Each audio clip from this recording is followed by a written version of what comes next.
Hello, everyone. Good afternoon. My name is Annalisa Buttici. I am Italian, and I am currently assistant professor of religious studies at Georgetown University, Washington, D.C., Department of Theology and Religious Studies. I moved to Washington 3 years ago, and I have to say that when I arrived on campus and I saw the beautiful aesthetics of our campus, the church, the images of the saints, the images of the Pope, I thought to myself, okay, you are safe, you are at home. And I really felt, and I still feel at home. Thank you, Mark, for this conference. Thank you for inviting me to moderate this wonderful panel. Indeed, I do think this is an exceptional gathering today, and I hope that you will take the chance to engage these amazing storytellers. Why it is important for us to have them here. I want to say two things. First of all, we know that today Roman Catholicism is the largest religious institution and represent 50% of the global Christian population. Those are fresh data from major research institute. 32%, this amazing population, wide, huge population, is African. Indeed, since 1980, the total number of African Catholics grew by 238%. The equivalent rate in Asia is 115%, and the Americas 56%. Based on projection from the World Christian Database, by 2050, Africa should have over 415 million Catholics, becoming by far the world's largest Catholic continent. This remarkable demographic estimate anticipates the crossing of one of the most impressive milestones in the history of global Christianity, which is that the number of Catholics in Africa will exceed the number of Europe. But there is even a more surprising and important information here, that African Catholics are not nominal Catholics. Indeed, the Center for Applied Research in the Apostolate at Georgetown University released a report about mass attendance, showing that the attendance in Africa is way higher than the US, Italy, Latin America. But there is one country that has the highest mass attendance in the world, and this is Nigeria.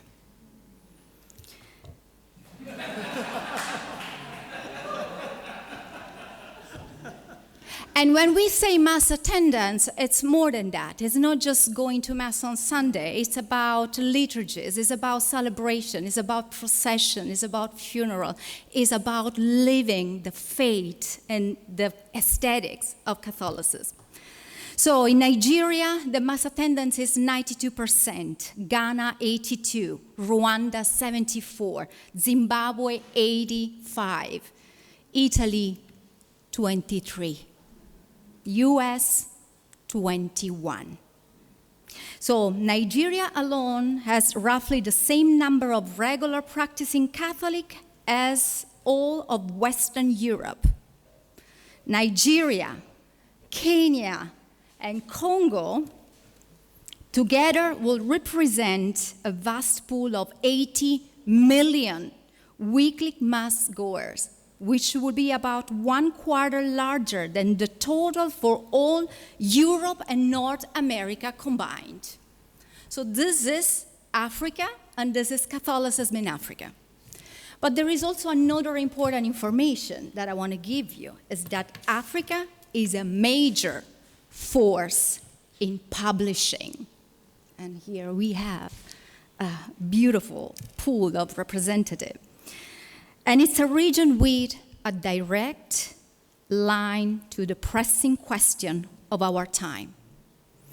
Publishing houses have sprouted across Africa in recent years, along with literary reviews, festivals, and regional prizes. Indeed, those who read literature know that Africa took the most important literary prizes by storm. Only in 2021, there were major prizes assigned to African writer or African diaspora. And here, sitting at this table, you have recipients of very important prizes. So this tells us two important things. It tells us that Africa is an immensely diverse continent that is exceptionally creative and extraordinarily Catholic. And we have a living proof of this combination. Indeed, we have some of the most thought-provoking and inventive writers, storytellers, who write stories that are close to their heart. And if you read their biographies, you will recognize them. Migration, diaspora, identity, loss, grief, but also hope, courage, faith. So I want to give them the room, and I will ask them to read an excerpt from their work. Just give a small commentary on it, and then I have 3 questions for them, and then it will be a discussion. So I want to introduce Chika Unigwe, Enuma Okoro, Oke Ndibe, and Yvonne Onwar. I did it in alphabetic order, but please feel free to start. Yvonne, you want to start?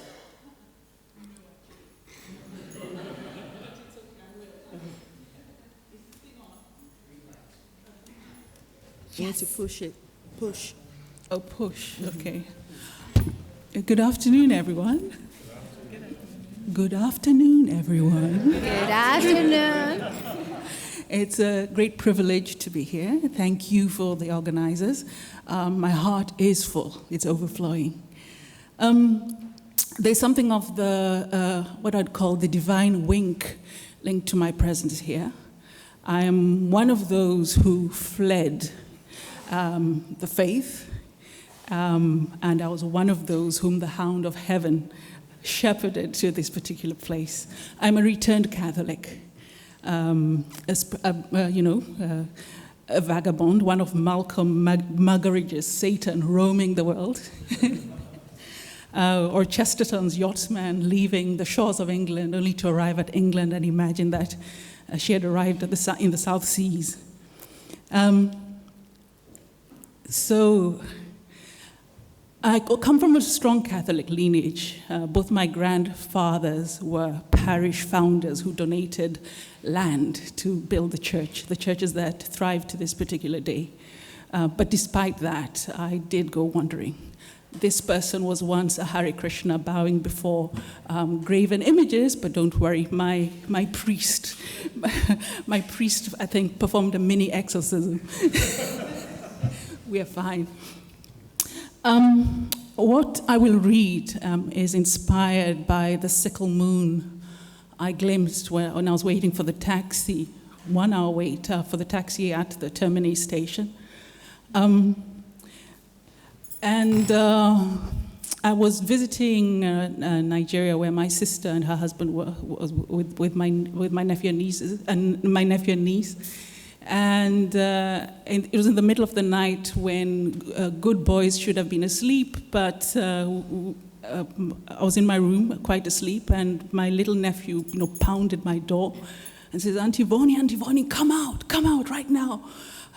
And you say, okay, of course, I submit to whatever my nephews and nieces want. So I dressed up and we run down the steps, and he had this kind of look of complete agitation. And we burst through outside, and he points up at the moon, and he says, Auntie Vonnie, someone has bited the moon. I don't know who did it, but someone has bited the moon. And that, the idea of the breakthrough of the infinite in the heart, in the mystical heart of a little child, has stayed with me. And of course, I incorporate it in the text that I'm going to read today. Just a little bit of context. This story is a kind of Bildungsroman, a coming of age. A little girl, in this story, this little girl, born out of wedlock, has decided that she's going to find a father for herself, and has happened upon a nihilistic, grumpy sailor who's spending all of his time trying to avoid her. But as you know, in stories, it's an act of futility. So this is what happens. A persistent tong, tong, tong drilled into Muhyiddin's past midnight dreaming. It took him another 6 minutes to understand that the banging came from a door that was not within his dreams. His eyes snapped open. Tong, tong, tong. Groggy, livid, grumbling. He wrapped a kikoi around his waist and proceeded down the stairs, stumbling against the staircase and stubbing his big toe. Actually, he swears in Kiswahili, and I'm not going to bring a swear word, but the first Kiswahili word is not going to be a swear word, so forgive. So I won't say it, but he does swear viciously.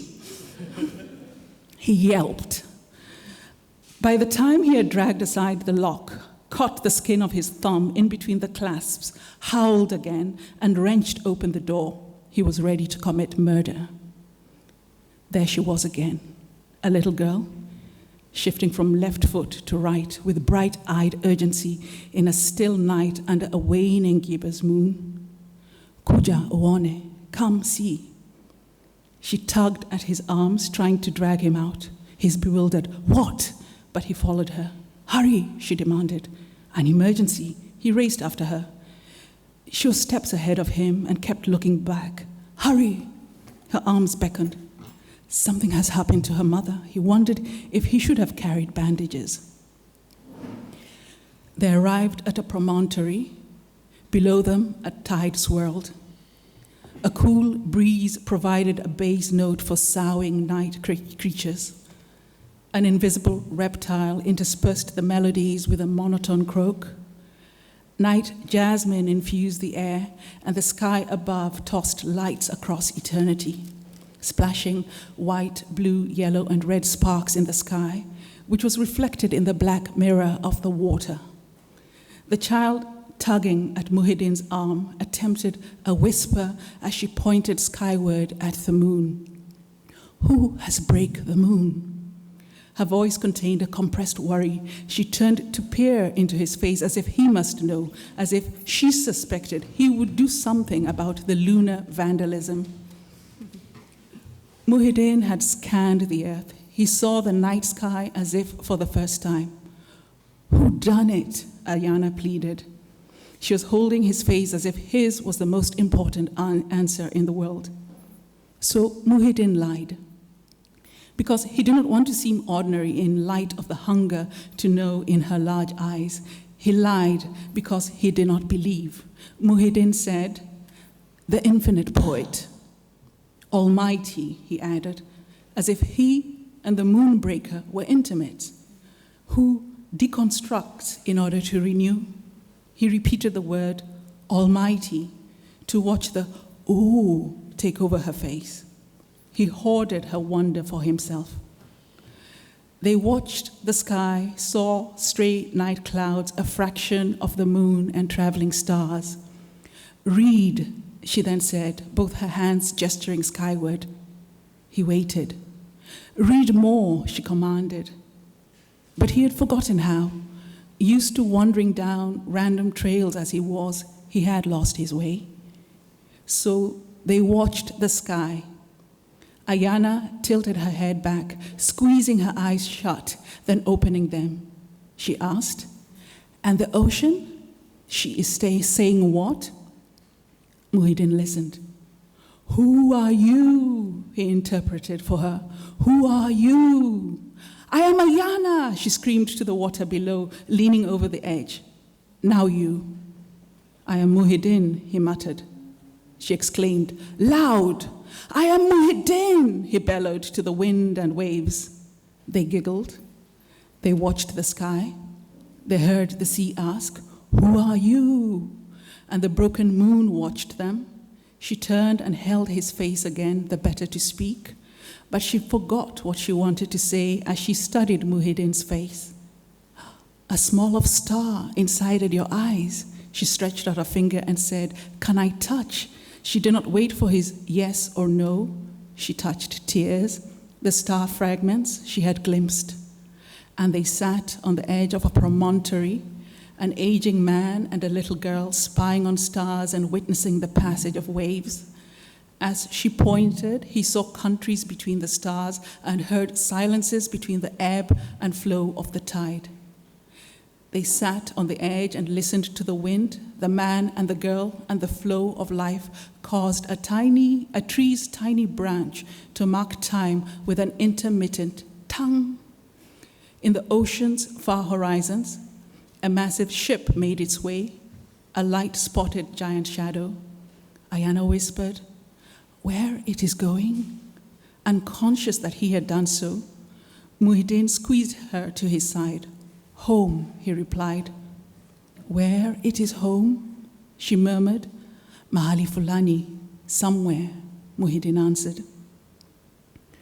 The child drifted to sleep curled up against his body, cupping her own face. He listened to her breathing and watched stars and listened to the ocean while a bird whistled at him. He listened to the sea for a long time before it dawned on Muhyiddin that Ayana ought to be sleeping in her bed. Hesitant, fearful that she and her dreams might crumble in his hands, he stooped extra low to lift her up. He carried her, walking with slow steps. When he reached her front door, he stood and frowned. If he knocked, she would get into trouble. So he whispered, "Mwanangu, my child." Unbidden thought, he blanked it out. "Abira," Muhyiddin called. She stirred, she yawned and saw him. When she became aware of their surroundings, she said, "You carry Ayana. You bringed Ayana." "Yes, Abira." She held his face again. "Now I go," she said. "Don't be scared." He lowered her to the ground. "You wait," she commanded, "till I gone inside." Muhyiddin watched as she skipped 5 meters from the door. Leg up, she stood on one window ledge and lifted her other leg to stretch across what looked like a string-thick ledge onto another window. A mid-air leap, and she was clinging to a water pipe, on which she shinnied up to a high window. She squeezed through this. Soon, a tiny hand appeared to flutter a bye-bye before disappearing. Somewhere in the distance, a cockerel crowed. Apart from Muhyiddin's soft, stunned breathing and the sound of the ceaseless waves, everything became calm again.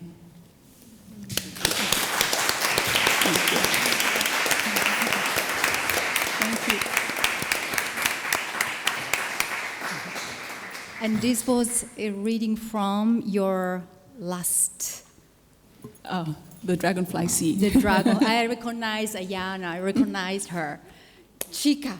Thank you. So I'm going to be reading extracts from my newest novel, The Middle Daughter, which is a contemporary feminist retelling of Hades and Persephone, set in Nigeria and then partly in the United States. And it's a polyphonic novel. It's written in 4 different voices. But I'm going to be reading from the voice of my protagonist, Nani, who is the Persephone character, and Ephraim, whose name you will hear, is the Hades character. I fear the man who is my husband. The mattress heaves every time I turn, unable to sleep. The darkness outside is absolute. as if someone has upended a bottle of ink, a blackness that swallows up light. The room is cool and quiet.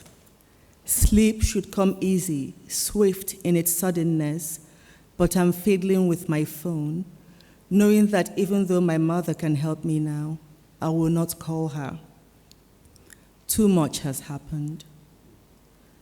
If only I could call Doda. When I think of Doda, my father, this is the memory that comes to the fore. Doda sitting at the edge of his bed, my two sisters and me huddled joyfully together in it. His voice washing over us as he tells us a folk tale. He smells of Lux soap and Marlboros. In this memory, I'm nearly 8. Ugo is 6. Udodi is 12. It is the first day of the long vacation, and we're already predictably bored. Our mother is somewhere in the house, but it is Doda that we seek out. It was always Doda. It was with him that I felt the safest. Even now, when he's no longer here, I will not go to mother. 3 girls. Udodi was the beginning, I was the middle, Ugo the conclusion. You are my short story, Doda said all the time, the perfect short story. But perfection never lasts. A sleight of hand and everything splinters. Your whole life is upended. And then one day, you're in someone else's house wondering whether you'll ever see your own 3 children again. My heart's tightness chokes out the rest of my thoughts.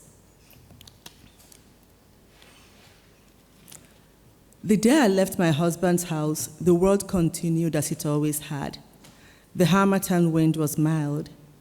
As I walked away from that life, the mist that had earlier covered the skies cleared. Dust swirled and plastic bags discarded on the street danced around my feet. There was nothing to suggest that something momentous had happened, that something had shifted in the order of things. A seismic shift, which caused my heart to beat so quickly it made me faint. How had everything else remained so ordinary?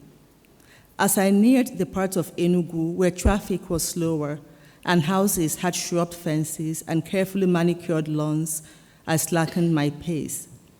Instead of mechanics' garages and hasty zinc constructions lining the streets, here there were flowers and trees with pink and purple and yellow blossoms, a luxury hotel, and high-end beauty salons. Even the air seemed different. Everything was unhurried, generous. As temperatures inched up, sweat dribbled down between my breasts, behind my neck, puddled under my armpits. I felt like someone who had been bedridden for so long and was now recovering from an illness. How apt that I felt that way. Ephraim was an illness. The duffel bag hanging from my shoulders was light.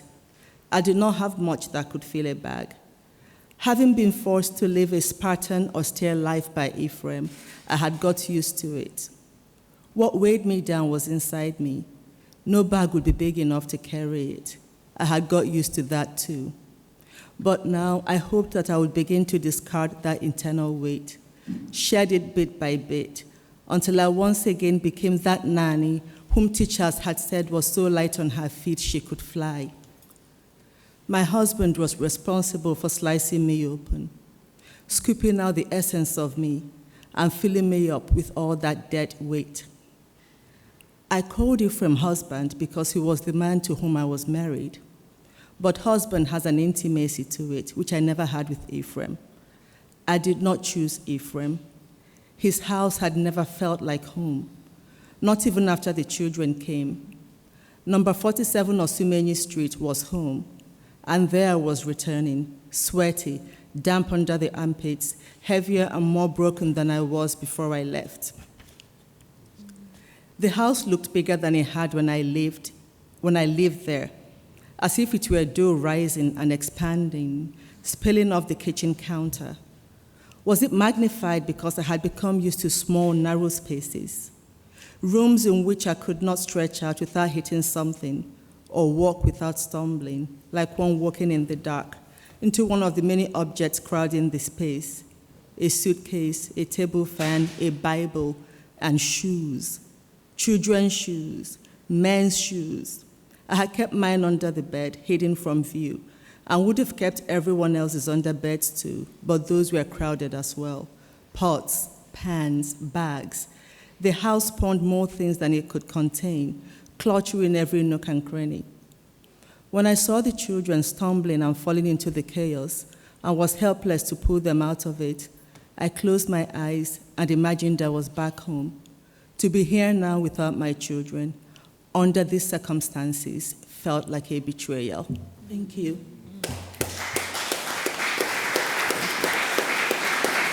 Thank you. You could hear from Chica the voice of one of the amazing female characters that populate her stories, and you will enjoy definitely the diversity of the courage, the character of this wonderful women that you describe and you introduce to us. Thank you. Well, and now we have Enuma Okoro. Thank you. Okay. Oh, good afternoon. Good afternoon. It's a pleasure to be with you. I think all I will say before I read is I don't know that I think of myself as a Catholic writer as much as I think of myself as a writer who happens to be Catholic. And more so than a Catholic imagination, I think I would call it, I just have more of a holy imagination, because my sort of humble understanding and belief of God doesn't really have boundaries. And so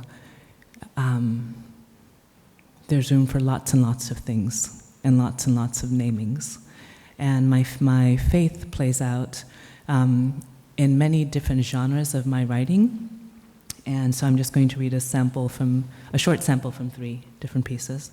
And the first is a poem. I first started as a poet, actually, which people don't really know.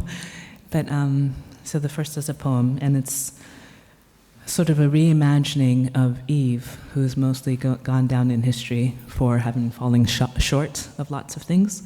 But I imagine her as a poetess. If I am so simple that you should think my very first words led to sin, so that birthing was always curse and pain, then wisdom's fool should think again. Of those early days you suppose me mute, named and claimed without refute, silenced and summoned to holy pages, the anointed scapegoat by your anointed sages. But evening came before that fateful morn, before the apple, before the scorn, when in steady darkness I made light of sound, spilling my name on fertile ground, tussling words about my mouth with sweet arousal as thoughts slipped out, and parting coyly with such one by one, new life gave birth at the tip of my tongue. So breathless in haste, my own naming came, vying for space in Eden's places. I turned each cadence in my mind, and with sweet song chantings and lyrical rhymes, I baffled Adam in eternal time. I double named the soil and earth, harbor, home, haven, hearth, and reveled in those pregnant hours with the play and gift of creative powers.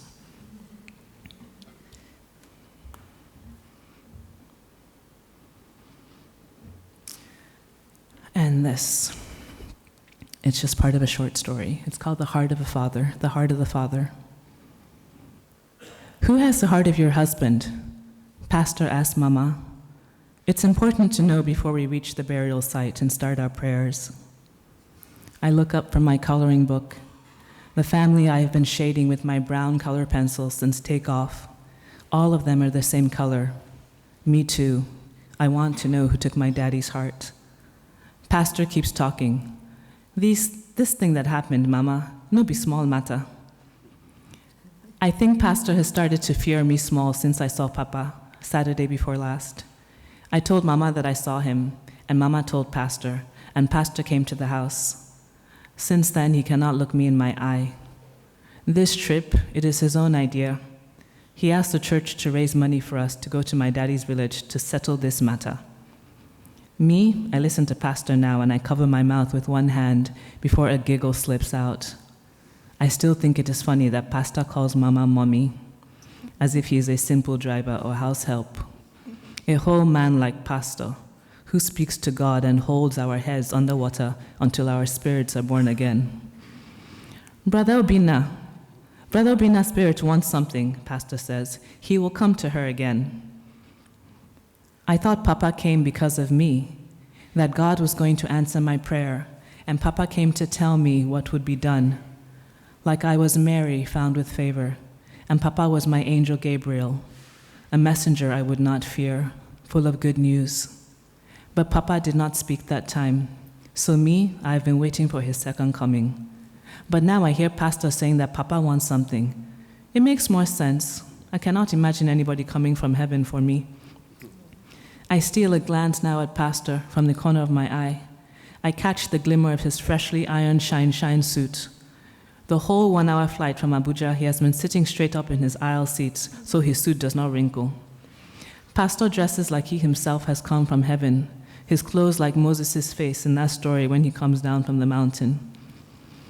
I know I would have to look different if God called me to something, because there is no one like me in the Bible. People like me, we are not chosen ones. Me, I know nobody will remember my name. But today, I will try not to let those things fill my head. Today, me, I'm so happy to miss school and not see Aisha and them, and to be on an airplane. And it is still only morning. I have not felt like this before, as if the whole day can just open up from here and treat me like me too, I belong inside it. Before Mama can answer Pastor, the plane rolls down the runway, shaking like one of those old taxis Mama waves away from us on the road sometimes, like all the parts are held together by cellophane. I grab Mama's arm tight until the plane jolts to a stop. We have landed in Enugu. People begin to clap hands as if the pilot has performed a miracle.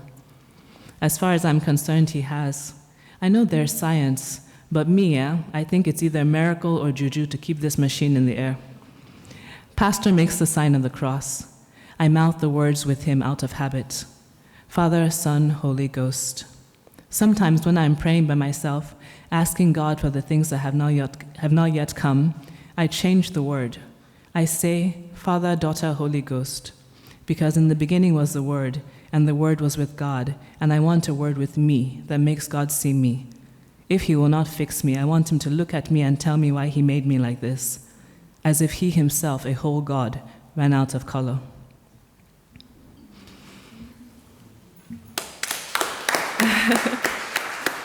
I'll read one last thing, really short. And then this is, this comes from a regular column I have. I write about art and culture. That's sort of my shtick.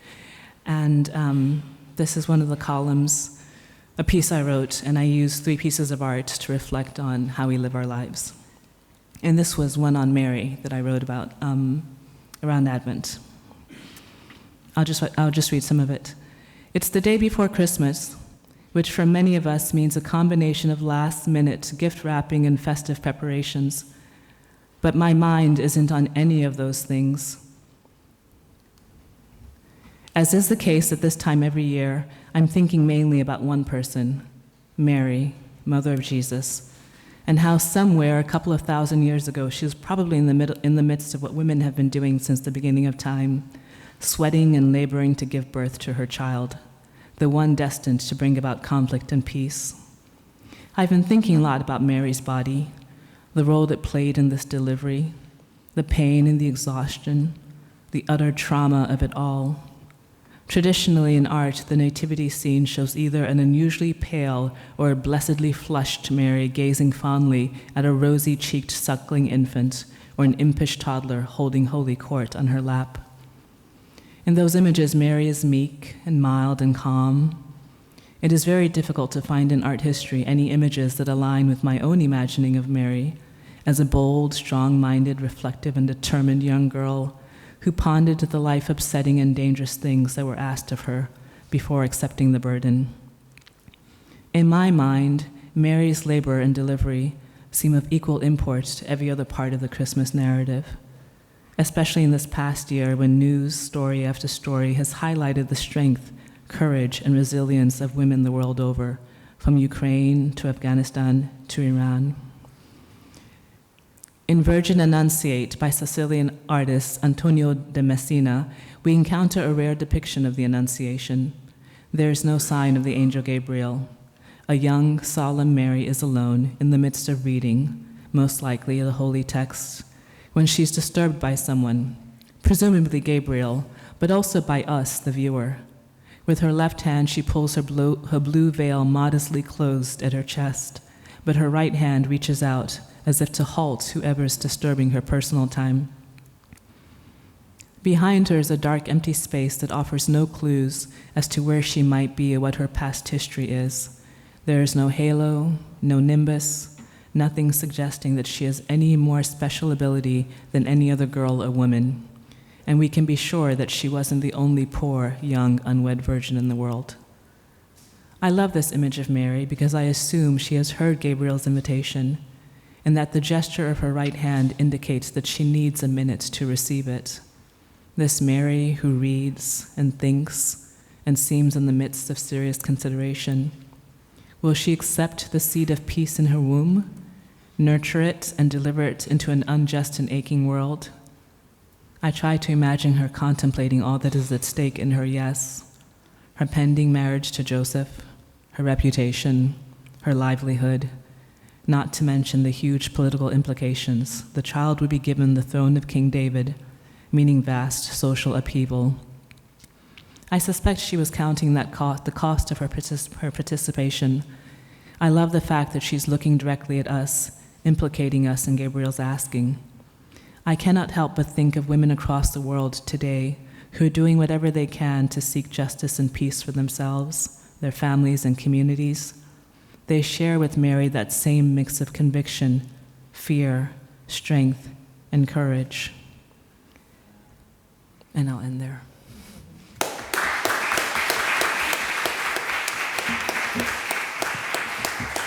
Thank you, Enuma. I really enjoyed the way you portray spiritual journeys in your work and your attention for community, for the search of community. And today you gave us a glimpse not only of your work, but what is African writing, which is not a genre, but it encapsulates different genres. And you just give an example of that. Thank you so much. And now we have Ndibe. I'm going to stand. Okay. I think it's on. All right. I come from a culture. Actually, three of us come from the same culture. And before you address an audience, you have to give a greeting. So I'm forewarning you that I must hear back from you if you want me to speak. If I don't hear back from you, that will be a very polite way of saying to me, take a hike, all right? So usually it's a formal kind of greeting. If you've read the novel, Things Fall Apart, you see that before anybody speaks, they will say, Umuafia Kwenu. So I was going to say, the Catholic Kwenu, yeah? And the audience will say, yeah, right? But for simplicity and for brevity, I'm just going to say good afternoon. So I want you to say the warmest good afternoon back to me, all right? Good afternoon. Good afternoon. Wow, this is terrific. First of all, I'd like to register my great gratitude to the planning committee for this magnificent conference. Father Bosco and Father Spadero and Father Simon, Michael Murphy, and John Crowley-Bach, and the rest of you who curated this amazing conference. So this is the inaugural one, and I think that given the intellectual stimulation that we have, the harvest really of the great presentations that we've heard so far, I think that it will be sinful for us not to keep this going. And so I don't know what you do, especially it's good that there are priests behind this, and then there are the faithful. So let's do a novena. Whatever it takes, let's keep this going, please, right? Father Bosco says it's all taken care of. So I am Catholic. I like to describe myself as Catholic at the very cellular level. I was born to parents who became Catholics. I was born in a Catholic hospital. I went to a Catholic elementary school. I went to a Catholic secondary school. When I was sick, I often went to a Catholic hospital. And I was a child of the Biafran War, which was a war in Nigeria from 1967 to 1970. And during that war, in which 2 to 3 million people died, most of them women and children, from starvation, the Catholic Church stood out in its support of the besieged Biafran people. The supply of relief material, it was not enough, which is why so many people died, but the heroism, the sheer heroism and the risks that priests and lay Catholics took to ensure that our suffering was somewhat mitigated was really extraordinary. Even so, with all this history, this cellular bequest of faith, I somehow found apostasy. I became apostate because I felt that faith, somehow as a young man, was interfering with my relentless pursuit of pleasure. And yet, by God's grace, I was able to find my way back. So I like to see myself as a rebel. I like to see myself in the image of the prodigal son. I had parents who were a scandal. They were a scandal in the way that they loved each other. They were a scandal in their fidelity. They were so close that they used the same chewing stick. So it's like using the same toothbrush. That's how close my parents were. As a young man, I rebelled against it. I felt that my father was not living up to my vision of what it meant to be a man. And so, since I couldn't raise my father, I raised myself into a monster of sorts. Again, it is God's grace that I was able to be saved and to revert to the church, to return to the church. And in a lot of ways, I have a history with all these amazing writers that is my honor to read with. Yvonne and I met in 2006 at a conference in Uppsala. It was a conference called Writers Writing on Conflicts and Wars in Africa. And the organizers took us to a restaurant. And before I ate, I made a sign of the cross to say grace. And Yvonne ran up to me and she said, "You are Catholic?" I said, "Yeah."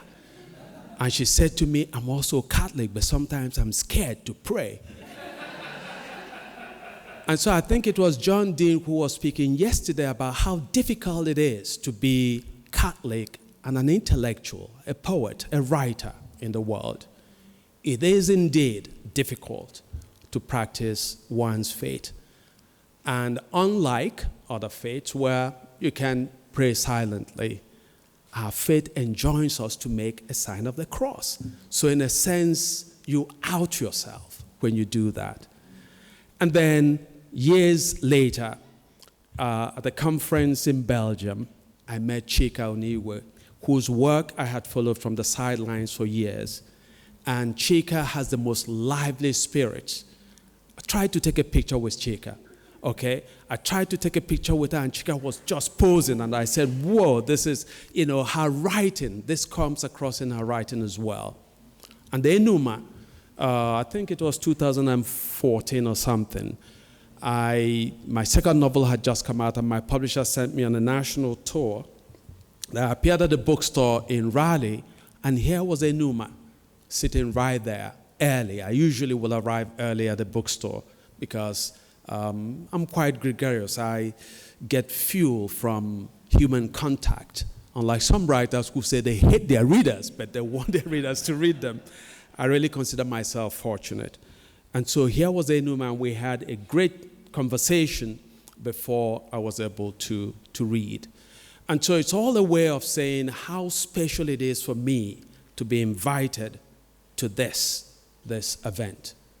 I think it's been a miracle, really. And that miracle should be replicated.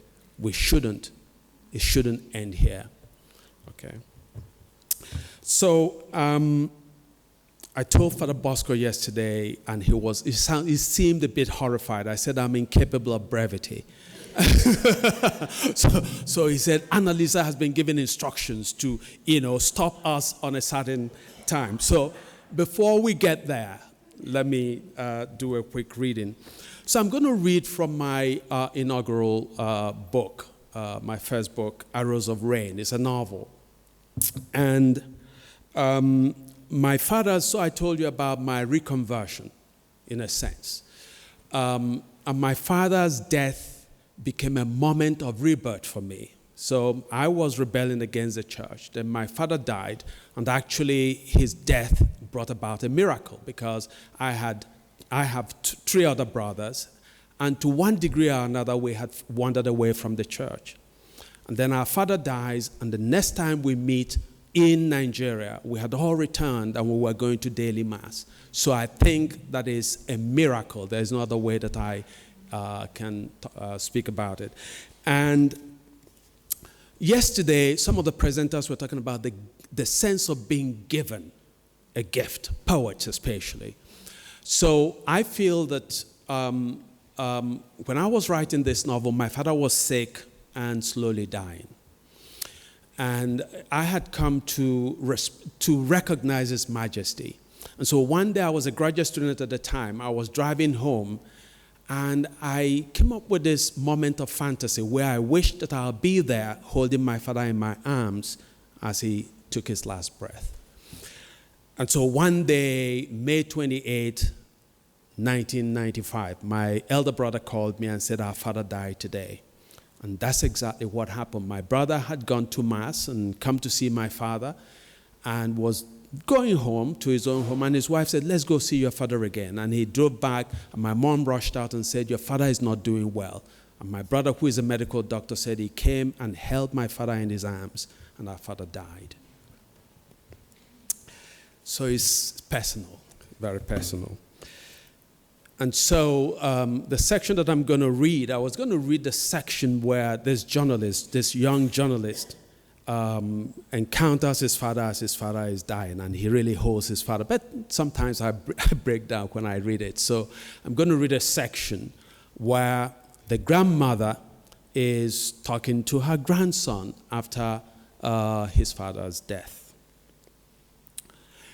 A week after my father's funeral, I told my grandmother that it was time to leave her and the village and return to my post at the Daily Monitor. She drew me aside and indicated a spot beside her. I sat down on the earthen floor and waited. She lifted her palms to the sun, whistling a melancholy tune. Then with her sun-warmed hands, she began to trace the contours of my face. You asked me the other day how your spirit smelled, she said. Her hands were still on my face. She touched now my nose, now my forehead.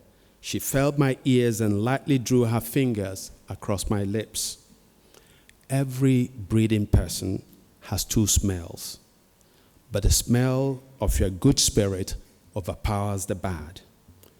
I'm not surprised that it should be so. You are the son of your father. Removing her hands from my face, she placed them softly on her lap. Then she fell into a thoughtful silence, staring into the open space before her. The awkward intensity of her blind gaze amazed me. She coughed then fixed me with her calm, lifeless eyes. I told your father about your quarrel with a big man. This guy had written a column about a politician, and the politician had a confrontation with him. The minister, I asked animatedly. Yes, I told him about it. He was already very sick, but the news pleased him. I knew you would ask me how I knew his heart was pleased. If I answered that I saw it in his smile, then you will ask me how my blind eyes saw a smile. And my answer is simple. I see what eyes cannot. How did you know about the fight with the minister? I asked. Don't pester me with your questions. I was the one who asked you to come and warm your back beside me. Let my mouth unload itself. She paused again and began to rub her palms together, whistling. From time to time, a relative or friend strolled into our compound to find out how we were doing. To their words of commiseration, my grandmother would shrug and say, death has done its will, or we can't fetch a stick and trash death for what it does, or that is like a man who visits your house whenever he pleases, even when you have locked the door. After the last consoler left, she cleared her truth. When Chukwu first created the world, death was a man with 2 eyes. In those days, he would call back to Chukwu's house only those men and women who had done their work in the world, people who had attained old age. But one day, death came to call home a strong medicine man. The dibia was at that moment expecting a delivery of a gourd of palm wine by the best tapper in the whole village. The old rogue begged Death to give him another day, but Death refused. He then asked Death to tarry and taste of the wine before doing his work. Again, Death said no, that he had too much work for that day, and that wine would only confuse his eyes. In anger, the medicine man cast a spell of blindness over Death. Since then, Death has taken away whoever he feels with his cold hand. That is why some children these days die before their parents. If Death were not blind, then your father would have been here speaking these words to you, and I'll be the one in the grave. But we cannot go and trash and ask Death why he snatched away your father. People say that when a young man is not well girded and goes to inquire about what happened to his father, then what happened to his father will also happen to him. Your father spoke to you before he went on his journey. You did not hear him. Do you know why? Because young men of today have lost the things of old. You no longer hear the language of things not said in words. Your father did not follow death like a lame man. He first wanted to know that you can stand in the world like a man. You must remember this, that you come from a line of speakers. Your grandfather was a town crier for all of Amorbia. Your own father could have succeeded him, but he grew up in the age of the white man's rule. So he went to the white man's country and learned to become a new kind of voice, one that was heard far beyond Amorbia. Now you, a child of yesterday, have joined the line. You have begun to do what your father did and his father before him. What you scratch on paper can go and give a headache to a big man. You make powerful men stay awake at night. Don't fear any man, but fear lying. Remember this, a story that must be told. Never forgive silence. Speech is a mouth's death to a story. You come from good loins. Your mother's breast was not sour when you drank from it. Let the things your mother and your father taught you be your language in the world. Thank you.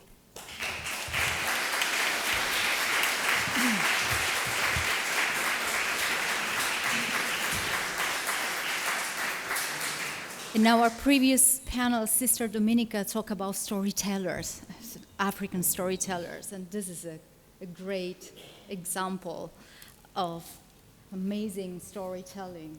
Thank you so much. Thank you for sharing with us your talent and your creativity. I have to say that I enjoyed very much reading your story. We touch on a full spectrum of human experiences, what make us human. Indeed, I don't know if we can talk about African writing, because what you write is so common to us. Many of you wrote about grief, and we had various comments on grief here yesterday.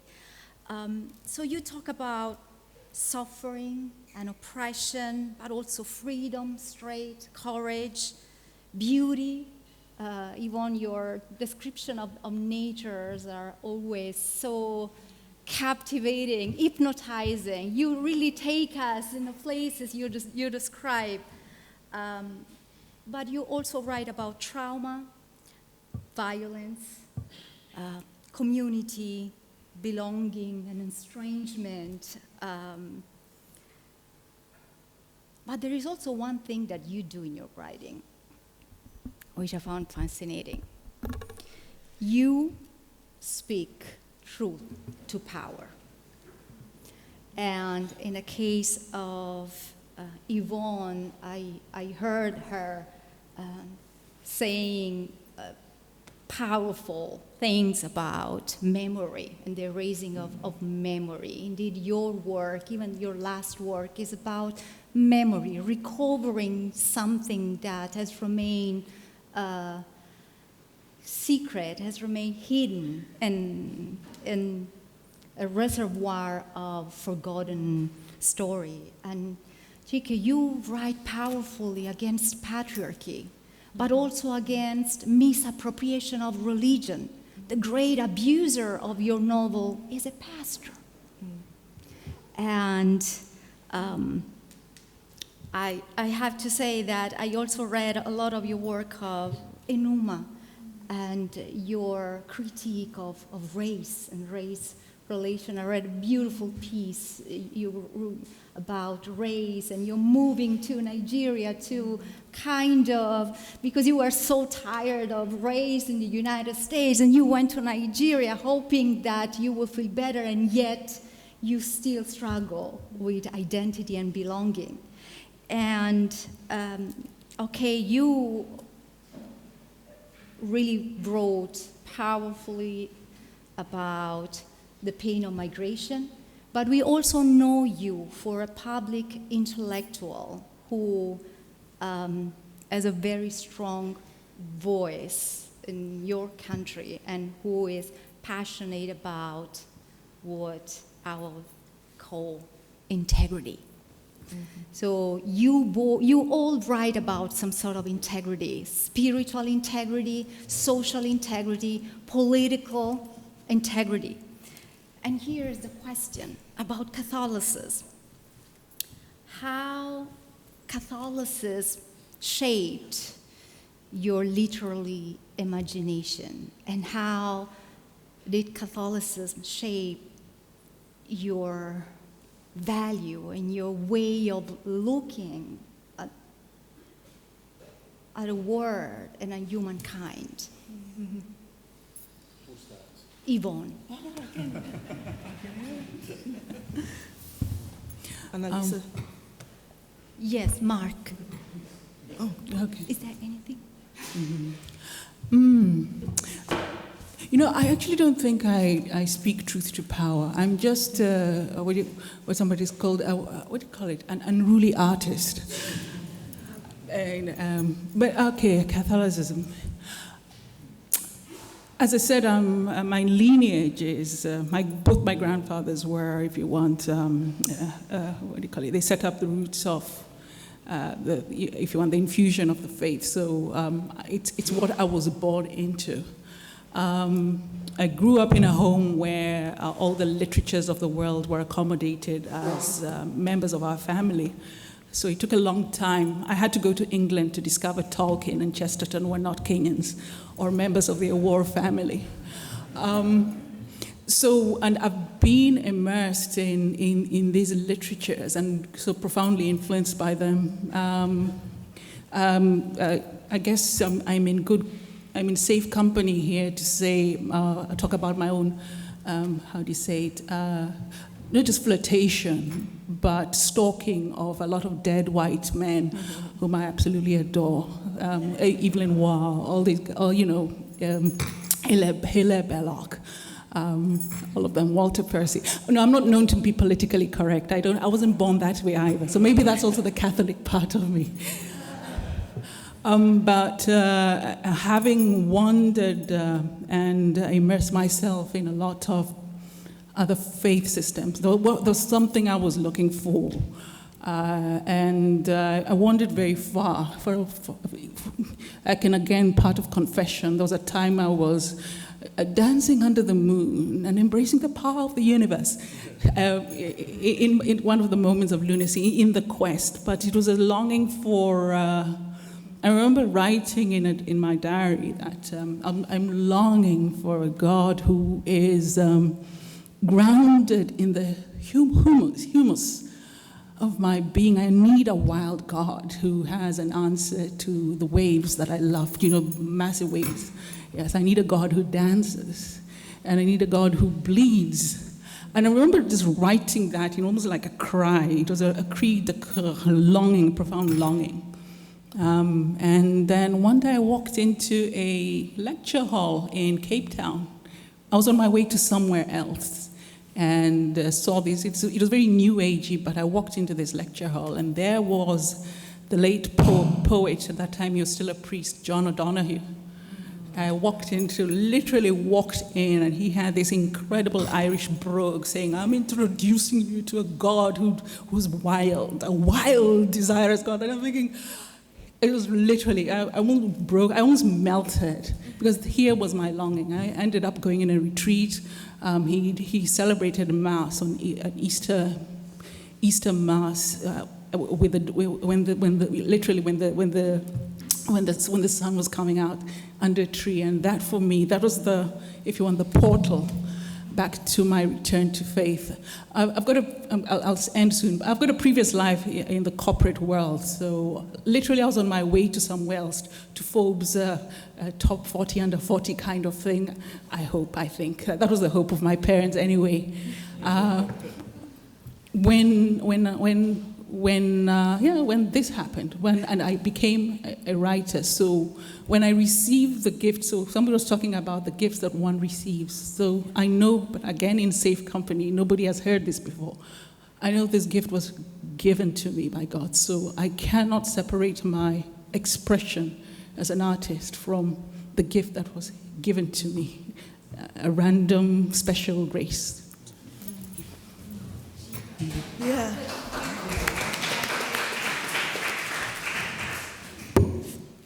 Thank you. I think that sort of start with speaking truth to power. I don't know if someone said this, and if they did, I'm completely murdering the quote. But I believe that if your writing doesn't make anybody uncomfortable, then maybe it's not worth writing, right? Writing can't be like water. It's not something that everybody comes to, and they just sort of look at it and it remains still. And so I think that writing truth to power, writing truth, period, is really what a writer does. It is what the calling is. It is what we are called to do. And then we don't write out of a vacuum. And so everything that I am goes into my writing in some form or the other. Therefore, my Catholicism too. So the decisions that my characters take, the kinds of struggles that they struggle with, the kinds of tensions that that you find in the work, even the way that they react to things, whether intentionally or not, are all part of my, come out of my Catholic sensibility.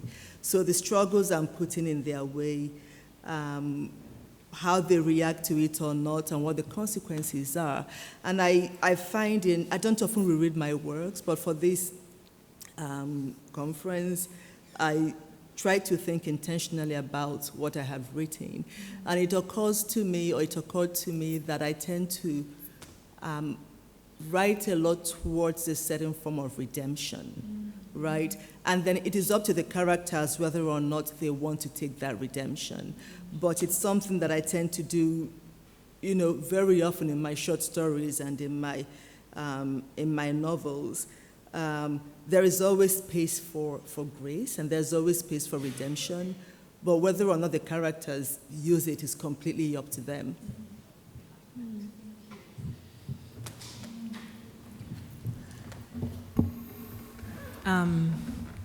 When I was 6, 7, I had this really odd habit. I collected crucifixes. I just was awed by these little miniature figures of God. And as a child, growing up in the Catholic Church, I never liked the process of being woken up and having to get dressed. We really got dressed up for church when I was a child. I never liked that process, but once I got to Mass, I was in complete awe. From walking into the nave, for a long time I was afraid to touch the water in the font, because I seriously thought if I touched it, something would happen to me, like I would change. I really believed that. And then when we would sit in Mass and you'd see the altar boys come out, and then they'd go back, run back through the doors, with their robes, I really believed that God lived in the back. And I thought, like, when the doors would open, when they, they'd swing through, I thought I would strain and think I could catch a glimpse of God. And I say that only to express that the Catholic imagination for me, I first just knew it as having an inexplicable awe for the holy. And even as a child, even though I didn't have the words for it, I think I fell in love with God at a really young age. And part of that love was, I have this beautiful but complicated relationship with God. And part of that love was that it just showed me that anything is possible, and that one's imagination is the portal to all things. All things, and it's what you can imagine. It's only what you can imagine that you can work towards. So in some sense, that plays out in the way I think about the world, and the way I think about what's possible in the world. Because these stories that make up the faith,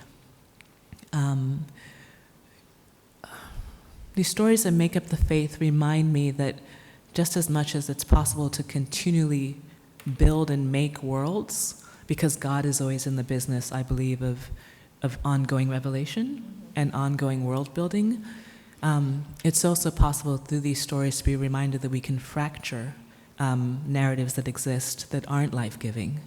And all this, though, is also only possible when you have room in your imagination to believe that you can question what is, and that you can fracture what seems to be unbreakable.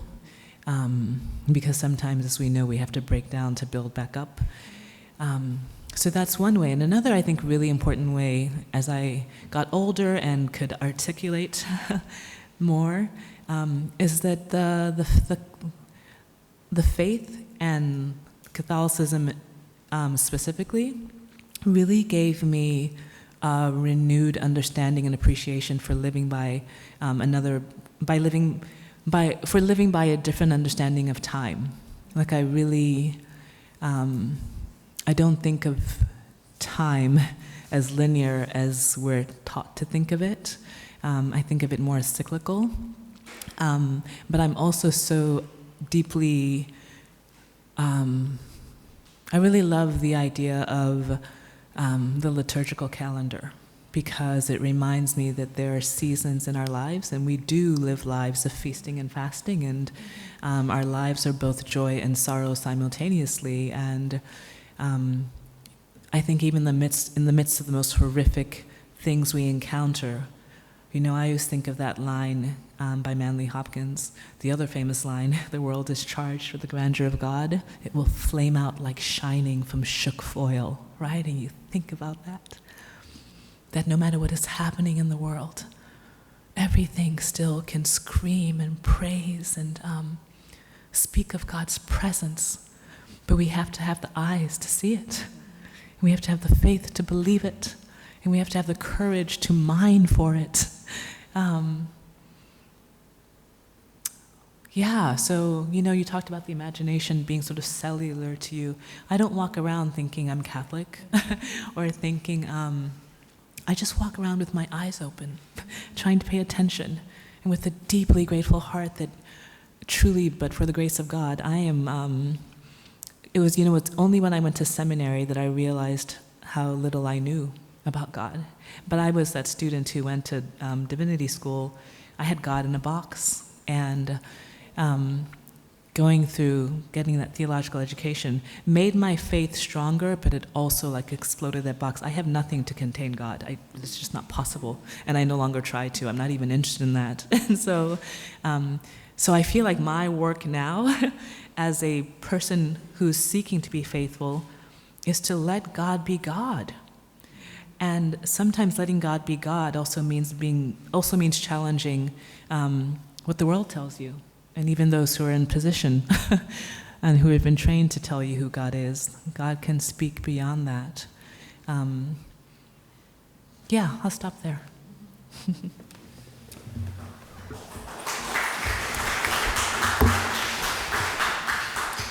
In a lot of ways, writing saved me.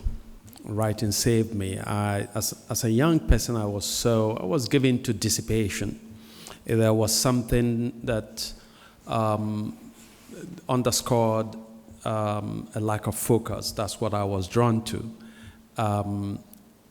But then I began to write, quite by serendipity, as it were. I sent a newspaper article to a newspaper, the biggest newspaper in my home state, and one day my father said to me, "Did you send a piece to the Daily Star?" And I was going to deny it because I thought that what had happened was that the newspaper contacted my father and said, "Tell your son not to bother us." I had just finished high school. So I was going to say, no, it wasn't me. But my father said, "There is an article in today's paper that has your name." So I said, "Yeah, I sent one." And so my father hugged me, and I grew up in a culture where parents did not show acts of affection. You had no doubt that they loved you, but they didn't express it. So one of those rare occasions where my father hugged me, so it felt good. And I then began to send more articles, and guess what? During a short break, I went to the city where the paper was based, and I had one of my favorite columnists, so I went to see him. I was saying, "I've written a few articles for your paper," and he said, "Go to the accounts department, tell them your name, and they will pay you." I didn't know they paid. And so I put myself through college from money that I earned from my newspaper opinions. And so as a college student, I became well known as a writer. And when I finished, I got 4 job offers from newspapers, and my parents gave me what I call the Great Commission. They said to me, "Try to find the truth and try to be a voice for the poor." What they didn't tell me was that there were risks involved in trying to speak the truth, in trying to be a voice for the poor.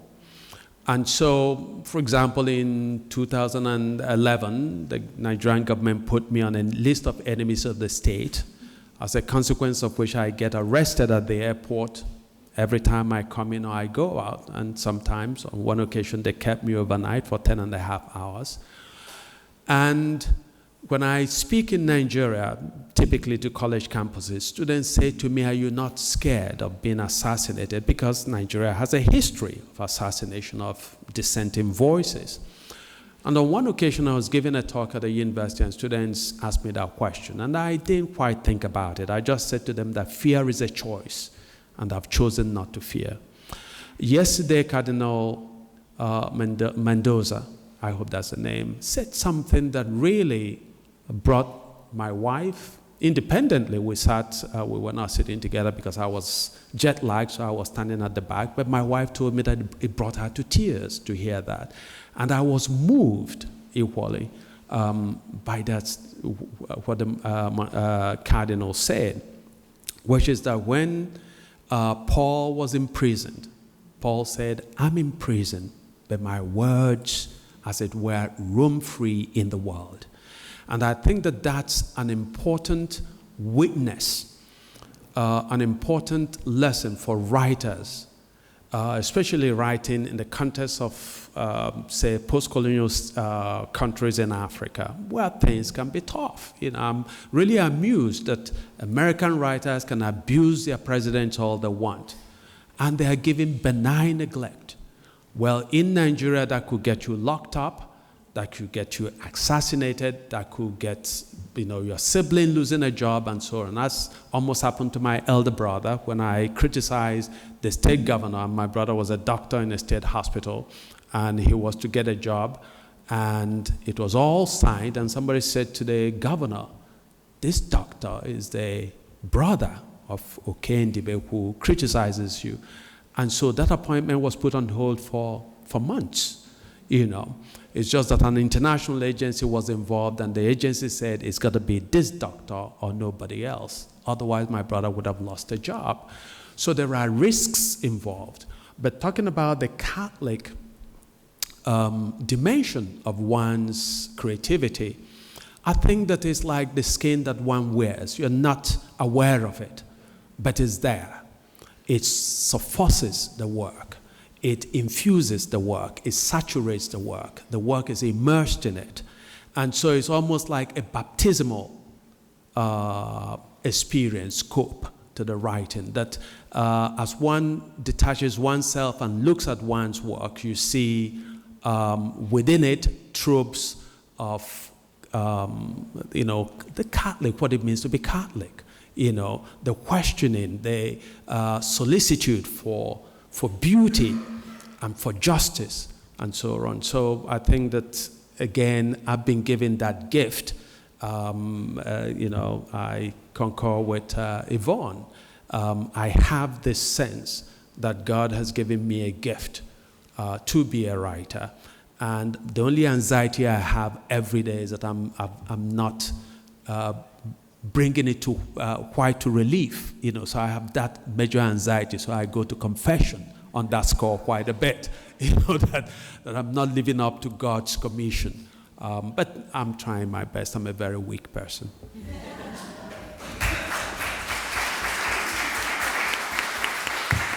So we started our panel with a few minutes late, so maybe we can get question from the audience. You have this amazing opportunity to ask. Okay, Mark Bosco. Really quick, only because it's just been such a pleasure, because I just read all of you in the last 3 months, and so it's like you're all like the Brady Bunch is an American thing. But so I think, but here's the real quick question. Especially Chika and Eke, I love the fact that you put Catholicism and the Catholic experience in a very diverse and pluralistic Christianity. You're both humorous and poke fun of it at times, the kind of Pentecostalism that resides there. And could you just speak about how growing up, or how that continues to affect the ways you see the textures of even Christianity and Catholicism in your work? So perhaps the two of them. Okay, I've been asked to be brief, so I'll get more questions. That's good trade secrets. Annalisa just spoke about the fact that we have bragging rights, Nigerians, when it comes to Catholicism, right?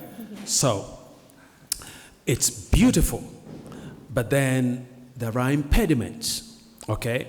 Because there is sometimes a fidelity to the exhibitionist forms of Christianity, but there isn't this kind of transformative internal or interior experience of Christianity. So you find people who profess to be Christians. In fact, almost all the major political leaders in Nigeria are either quote-unquote devout Catholic Christians or devout Muslims.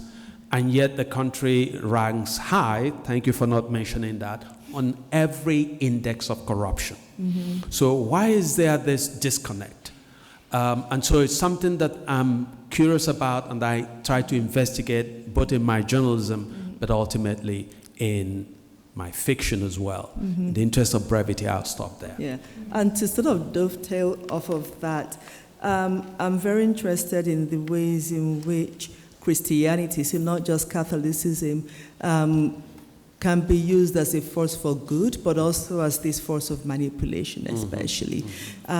Just recently, there was a prophet who had the master key. It was in Nigeria. He had the master key to heaven that God gave him. And he was selling this master key for, I think it was 100,000 naira. And you got one master key and you got a t-shirt. So he had multiple master keys. And if you had the master key, then it meant you could, when you died or whenever you could, go up to heaven and access heaven. And people really did believe him.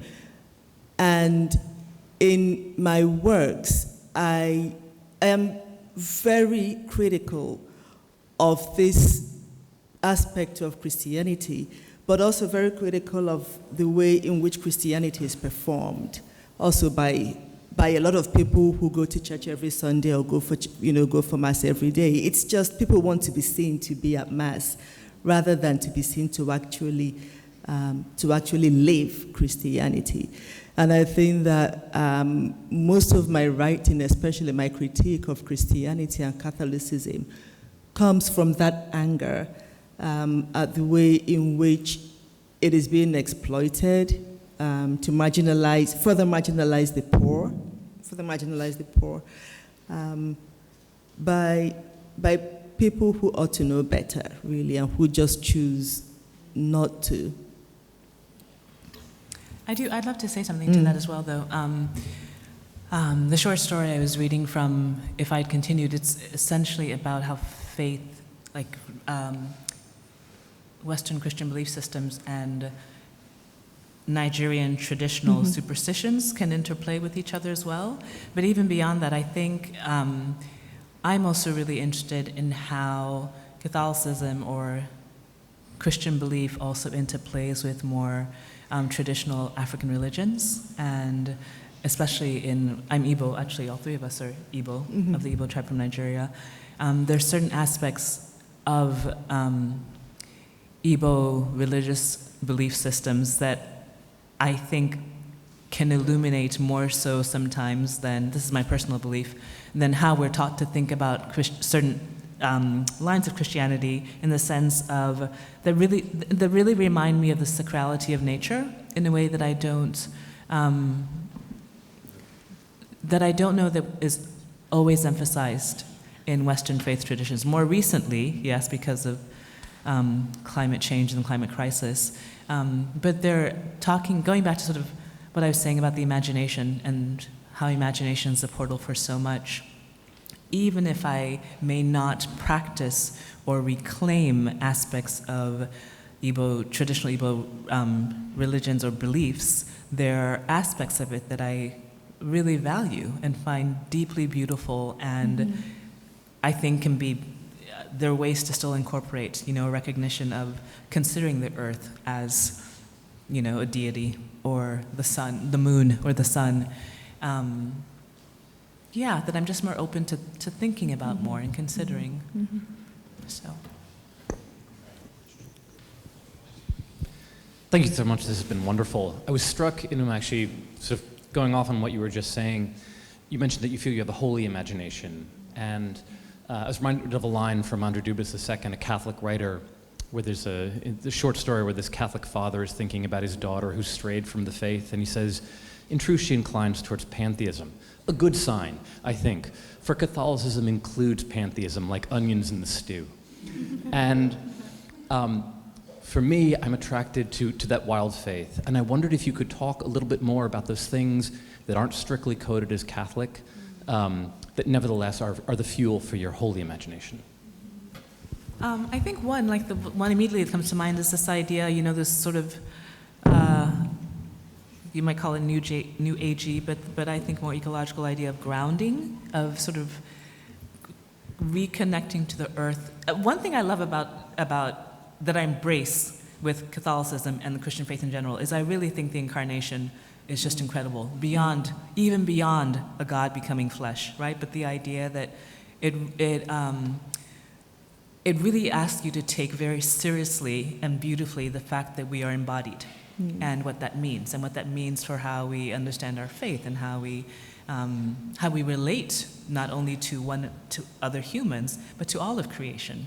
And so this idea of grounding, that part of what can be healing for our bodies as well as our, in my imagination, our spirits and our souls, is to have our bodies touch the earth, and that could mean, with grounding is specifically like walking on grass or on sand, or because there's an energetic field there. And I do believe that everything is energy. And I don't think that has to be separate from the idea of God. I don't think, going back to, something I said earlier, I think we box God too much in that God's way of creating the entire world and the interplay of creation and non-human creation is much more intertwined and powerful than we're so human-centric. We really are. And I don't think, I know that we're made in the image of God, but God also created, in whatever way God did, the rivers and animals. And